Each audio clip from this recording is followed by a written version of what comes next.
Bonjour et bienvenue dans cette suite de formation Photoshop.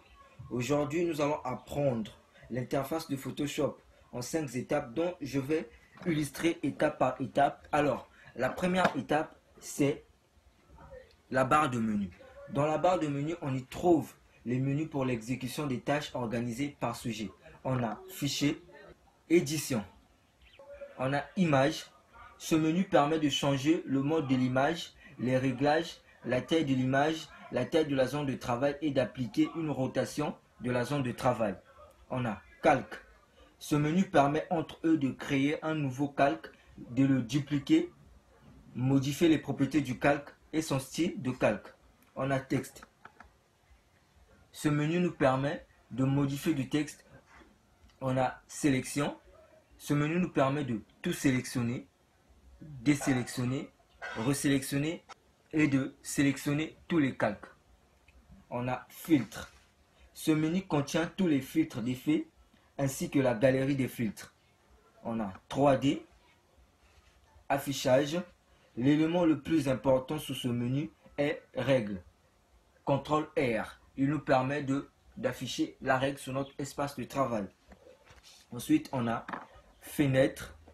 Ensuite, on a Aide. Ce menu permet d'accéder à l'aide de Photoshop. Deuxième étape, la palette d'outils. La palette d'outils contient des outils permettant la manipulation d'images.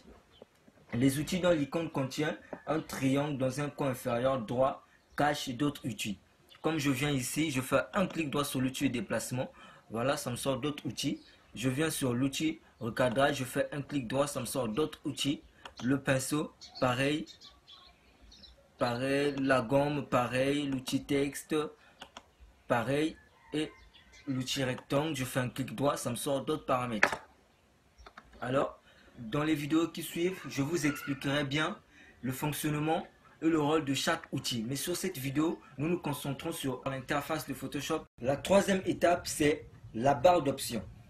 La barre d'options contient les options d'utilisation des outils. Supposons que je suis sur l'outil de déplacement, on remarque que la barre d'options change. Je viens sur l'outil baguette magique, la barre d'options a changé. Sur l'outil pinceau, la barre d'options change. Et aussi sur l'outil rectangle, la barre d'options a changé. La barre d'options nous permet de modifier les fonctionnalités de chaque outil selon nos besoins. La quatrième étape, c'est la palette des menus. Dans la palette des menus, on y trouve la zone de couleur, la zone de réglage, on a bibliothèque, réglage, style, puis la zone des calques.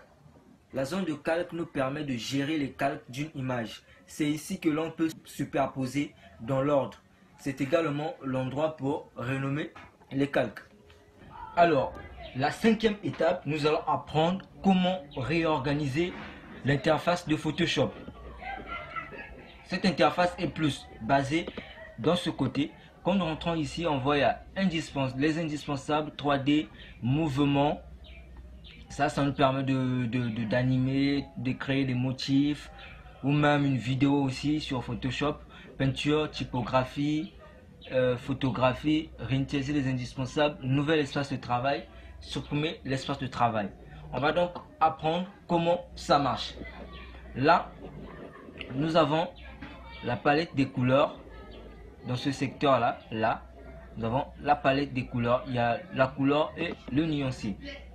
Ici, nous avons bibliothèque, réglage et style. Là aussi, on revient ici. Si je veux paramétrer mon espace de travail, réorganiser mon espace de travail comme je veux, je vais faire quoi? Supposons ici, j'ai pas besoin de couleurs. Sur ce que je fais, j'ai pas besoin des couleurs. Je retire ici, je le ramène ici, je prends la couleur, je le ramène aussi ici. Et là, j'ai pas besoin de bibliothèque, je l'enlève. J'ai pas besoin de style, je l'enlève. J'ai besoin de réglage, je laisse. Et là, sur les calques, j'ai pas besoin de tracé, j'enlève tracé, je le ramène ici. Je le ramène ici. Ensuite, c'est l'espace de travail que je veux. Je vais faire quoi? Je vais tout simplement ici venir sur les X pour bloquer ces espaces de travail que je n'ai pas vraiment besoin pour l'instant. Et là, je peux donc travailler avec mon espace de travail que je viens de personnaliser. Et supposons que je veux enregistrer cet espace de travail. Je viens juste là sur les indispensables, je clique. Et là, on a dit nouvel espace de travail, je clique. Je vais donc renommer mon nouvel espace de travail. Je crée Jarney. Tac, ok. Une fois que c'est fait, je clique sur enregistrer. Là, on regarde que ce n'est plus les indispensables, c'est direct, c'est maintenant l'espace de travail que j'ai renommé Jarney. Et si je veux revenir sur les indispensables, il suffit juste de cliquer ici, les indispensables. Là, ça a enregistré les modifications qu'on a eu à faire. Si je veux réinitialiser, remettre comme c'était avant au tout début quand on a ouvert le logiciel, je vais venir ici, réinitialiser les indispensables. Je clique, réinitialiser, voilà. Photoshop a réinitialisé les paramètres que j'ai eu à modifier. Et si je veux repartir sur mon espace de travail, je viens ici, je clique sur Jarney, ça me remet l'espace de travail que j'avais personnalisé. Et si je veux supprimer cet espace de travail, c'est simple, je viens donc fenêtre, espace de travail, supprimer l'espace de travail, voilà, il y a Jarney qui apparaît, je clique sur supprimer, oui.